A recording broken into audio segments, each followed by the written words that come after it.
The Baltimore Riots Within the Context of White Privilege by Cody Polk, a Houston, Texas college professor.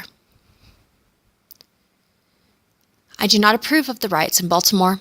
At the same time, I do not understand what else we expect them to do. Numerous studies have proven that in America today, white people are more privileged than black people.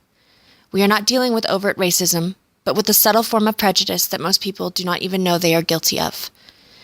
White privilege gives some the benefit of the doubt. White people nearly always get the benefit of the doubt, but black people rarely ever do. White people are considered hardworking until they prove themselves to be lazy, but black people are considered lazy until they prove to be hardworking. White people are considered safe until they prove themselves to be dangerous, but black people are considered dangerous until they prove themselves to be safe. White people are considered to be intelligent until they prove themselves to be unintelligent, but black people are considered to be unintelligent until they prove themselves to be intelligent. This may not seem important, but studies have shown that even with exactly the same resume, white people are significantly more likely to be called back for a job. Studies have shown that even when a white person was clearly in the wrong, eyewitnesses are significantly more likely to believe that a black person who was present committed a crime.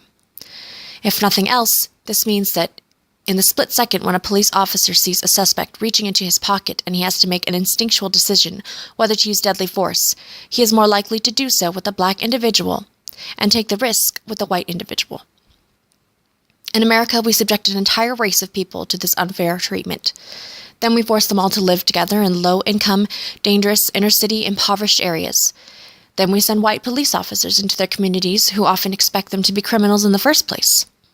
Then those white police officers mistreat them and often wrongfully kill them. Then we expect them to smile and take it.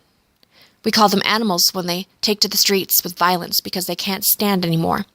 From start to finish, we treat them as if they are less human than white people who live in the suburbs. White privilege allows the subliminal race-based redefinition of what constitutes violence. I know many white people, for example, who often say that if the government ever tried to take their guns, they would take to the streets in violence and kill any police officer or soldier who got in their way. If this were to happen, I believe many Americans would respect them for doing this, and few people would compare them to animals or say that they are disgracing their race. I do not understand why it is considered so much more just for white people to take to the streets to protect their guns than it is for black people to take to the streets when an unjust system of white privilege has caused them to lose all hope. White privilege prevents the unity necessary to attack the real systematic problem. Don't get me wrong, I'm not making excuses for people who commit crimes.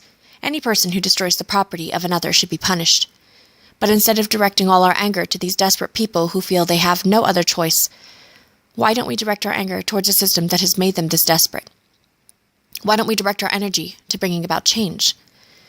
Why don't we end the system of privilege that advantages white people over black people every day? Give everyone a fair shot, let all people be innocent until proven guilty, and fight for a more just world. Why don't we fight the wealth inequality that plagues working people of all races? Why don't we get mad at the corporations, political action committees, and lobbyists who take advantage of us all? Do we really want our children to grow up with the same problems our parents grew up with? If not, then let's stop with the stereotypes and fight to change this broken system. We are all equally human, and we all deserve a fair chance.